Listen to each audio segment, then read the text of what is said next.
जब stand Weinstein, जो कि एक फेमस ट्रेडर और ऑथर हैं, अपने करियर के स्टार्टिंग में ट्रेडिंग सीख रहे थे, तब आम लोगों की तरह मैक्सिमम टाइम उनको लॉस ही होता था। जब वो लॉस कर करके थक गए, तब उन्होंने देखना स्टार्ट किया कि आखिर ऐसा क्या है जो बड़े सक्सेसफुल ट्रेडर्स जानते हैं और मैं नहीं जानता। उसके बाद उन्हें मिला कुछ ऐसा जिसकी मदद से उन्होंने बनाया मार्केट में मोटा पैसा। और फिर स्टैन वाइंस्टीन ने दुनिया को ये थ्योरी दी जिसके बारे में आज हम बात करने वाले हैं, दैट इज स्टेज एनालिसिस। तो दोस्तों, according to Stan Weinstein, market में 4 स्टेज होती हैं और हर एक स्टॉक इन चारों में से किसी न किसी स्टेज के अंदर कारोबार कर रहा होता है। Number 1, accumulation. ये वो स्टेज होती है जिसमें कोई स्टॉक एक रेंज में कारोबार कर रहा होता है गिरने के बाद में। इस स्टेज के अंदर नीचे के लेवल पर बड़ा बड़ा वॉल्यूम देखने के लिए मिल रहा होता है और बिग हैंड्स अपनी बाइंग कर रहे होते हैं, लेकिन ये स्टेज कितनी लंबी हो सकती है इसका कोई आइडिया नहीं होता है।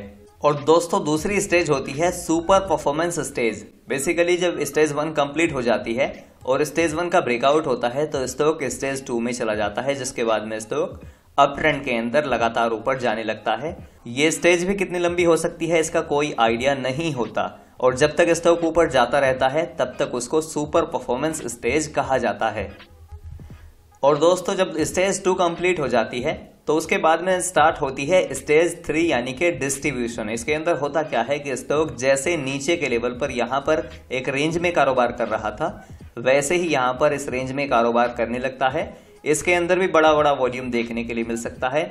यहाँ पर बिग हैंड्स अपना प्रॉफिट बुक कर रहे होते हैं और यहाँ पर स्टॉक के अंदर डिस्ट्रीब्यूशन हो रहा होता है। अब जब स्टेज 3 कंप्लीट हो चुकी होती है तो स्टॉक के अंदर गिरावट आने स्टार्ट हो जाती है और स्टॉक लगातार गिरता ही चला जाता है। ये स्टेज कब खत्म होगी इसका भी कोई आइडिया नहीं होता है। इस स्टेज को कहा जाता है स्टेज 4। तो स्टॉक स्टेज 1 के बाद में 2 में एंटर होता है, 2 के बाद में 3 में एंटर होता है और 3 के बाद में स्टॉक स्टेज 4 में एंटर हो जाता है, यानी कि डाउन ट्रेंड के अंदर चला जाता है। 4th स्टेज को कहा जाता है डाउन ट्रेंड। अब जब स्टैन वाइंस्टीन ने इसको समझना स्टार्ट किया कि आखिर उनका लॉस क्यों हो रहा है, तब उन्हें पता लगा कि या तो वो स्टेज 3 के अंदर इन्वेस्ट करते थे पैसा, या फिर स्टेज 4 के अंदर इन्वेस्ट करते थे, यानी कि डाउन ट्रेंड स्टेज के अंदर, जिस वजह से मैक्सिमम ट्रेड में उनका लॉस होता था। अब स्टैन वाइंस्टीन के हिसाब से एक आम निवेशक करता क्या है कि वो स्टेज 4 के अंदर बाइंग करता है, क्योंकि उसको स्टार्टिंग में ही बताया जाता है कि गिरते हुए स्टॉक को खरीदना है और बढ़ने के बाद में बेचना है। लेकिन उस बेचारे को ये पता नहीं होता कि गिरते हुए स्टॉक को खरीदना और बढ़ने के बाद में बेचना बेसिकली एक झूठी एडवाइस है। ये एडवाइस केवल कुछ गिने चुने स्टॉक के अंदर काम करती है, वो भी हाई क्वालिटी स्टॉक्स के अंदर और केवल लॉन्ग टर्म में। अगर आप डाउन ट्रेंड स्टेज में किसी हाई क्वालिटी ग्रोथ स्टॉक के अंदर इन्वेस्ट कर रहे हो तो ऐसा हो सकता है कि लॉन्ग टर्म में वो स्टॉक नीचे से रिबाउंड होकर आपको बड़ा प्रॉफिट बनाकर दे सके। लेकिन मैक्सिमम मेंबर्स को ये पता नहीं होता कि कौन से स्टॉक हाई क्वालिटी स्टॉक्स होते हैं और कौन से स्टॉक लो क्वालिटी स्टॉक्स होते हैं। इस वजह से वो डाउन ट्रेंड के अंदर बाय करके स्टॉक के अंदर फंस जाते हैं और मैक्सिमम टाइम उनका लॉस ही होता है। अब मेन सवाल ये है कि कौन से स्टेज के अंदर बाइंग करनी चाहिए और कौन से स्टेज में स्टॉक को अवॉइड करना चाहिए। तो इसके लिए स्टैन वाइंस्टीन कहते हैं आपको स्टेज 4, स्टेज 3 और स्टेज 1 में बाइंग नहीं करनी चाहिए, क्योंकि अगर आप स्टेज 4 के अंदर बाइंग करोगे तो मैक्सिमम टाइम लॉस ही होगा, क्योंकि स्टॉक लगातार गिर रहा है। अगर आप स्टेज 3 के अंदर बाइंग करोगे तो आगे चलकर स्टॉक नीचे गिरने वाला है, तो इसमें भी आपका लॉस ही होगा। और अगर आप स्टेज 1 के अंदर बाइंग करोगे तो आप उतना पेशेंस नहीं रख पाओगे कि आप स्टॉक को तब तक होल्ड कर सकें जब तक स्टॉक स्टेज 2 के अंदर एंटर हो और वहां से बड़ा प्रॉफिट बनाकर दे। इसलिए स्टैन वाइंस्टीन स्टेज 1, 3 और 4 को अवॉइड करने की सलाह देते हैं।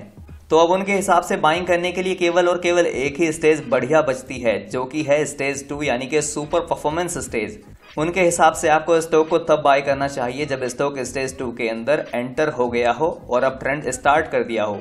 आपको स्टेज 2 के स्टार्टिंग में बाइंग करनी चाहिए और जैसे ही स्टॉक स्टेज 3 के अंदर चला जाए वैसे ही आपको मौका देखकर अपना प्रॉफिट बुक कर लेना चाहिए। और यकीन मानो कि अगर आप इस स्ट्रेटेजी से मार्केट में काम करते हो तो आप लॉन्ग टर्म में काफी मोटा प्रॉफिट बनाओगे। चलिए इसको हम कुछ लाइव एग्जांपल की मदद से समझ लेते हैं कैंडलस्टिक चार्ट पर। जैसे आप इस एग्जांपल को देखिए, ये स्टॉक पहले स्टेज 4 के अंदर था, लगातार नीचे जा रहा था। उसके बाद में इसमें यहाँ पर इस लेवल पर स्टेज 1 क्रिएट हुई, जिसके अंदर आपको नीचे के लेवल पर बड़ा वॉल्यूम भी देखने के लिए मिल रहा है। उसके बाद स्टॉक बड़े वॉल्यूम के साथ में स्टेज 1 को ब्रेकआउट देता है और स्टेज 2 में एंटर हो जाता है। अब इस 200 वाले रेंज को ब्रेकआउट देने के बाद स्टॉक यहाँ से सीधा ऊपर जाता है 1000 के लेवल तक, यानी कि स्टॉक 5 गुना हो जाता है। 5 गुना होने के बाद ये स्टॉक यहाँ पर स्टेज 3 में एंटर हो जाता है और स्टेज 3 के बाद में स्टेज 4 स्टार्ट होती है, यानी कि स्टॉक डाउन ट्रेंड के अंदर चला जाता है। अब डाउन ट्रेंड के बाद में स्टॉक वापस से यहाँ पर स्टेज 1 में एंटर होता है। इस पॉइंट पर स्टेज 1 में आपको बड़ा वॉल्यूम देखने के लिए मिलता है, जैसा कि मैंने आपसे ऑलरेडी बताया। स्टेज 3 के अंदर भी आपको बड़ा वॉल्यूम देखने के लिए मिलता है। तो अब स्टॉक यहाँ पर फिर से स्टेज 1 के अंदर एंटर हो जाता है और बड़े वॉल्यूम के साथ में ब्रेकआउट होता है। उसके बाद में स्टॉक वापस से स्टेज 2 के अंदर ऊपर भाग जाता है। जैसे आप यहाँ पर एक और परफेक्ट एग्जांपल देखिए, ये स्टॉक यहाँ पर स्टेज 1 के अंदर कारोबार कर रहा था। नीचे के लेवल पर आपको बड़ा बड़ा वॉल्यूम भी देखने के लिए मिल रहा है।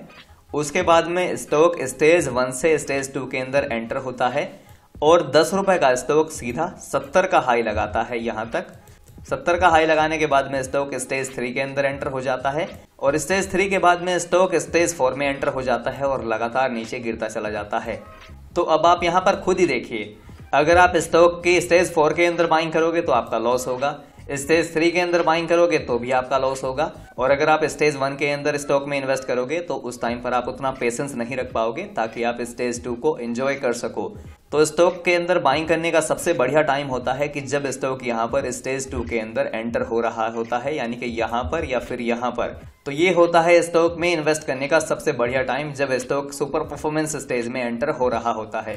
और यकीन मानिए दोस्तों कि ये एक हाईली प्रॉफिटेबल थ्योरी है। इस थ्योरी के बेसिस पर आप मार्केट में काफी तगड़ा पैसा बना सकते हो, क्योंकि ये जो थ्योरी है ये मार्केट में 100% अप्लाई होती है। कोई भी स्टॉक आपको इन चारों में से किसी ना किसी स्टेज के अंदर कारोबार करता हुआ दिखाई देगा। और अगर आप किसी भी स्टॉक में स्टेज 2 के अंदर बाइंग करोगे तो मैक्सिमम टाइम आपका प्रॉफिट ही होगा, आपको लॉस नहीं झेलना पड़ेगा।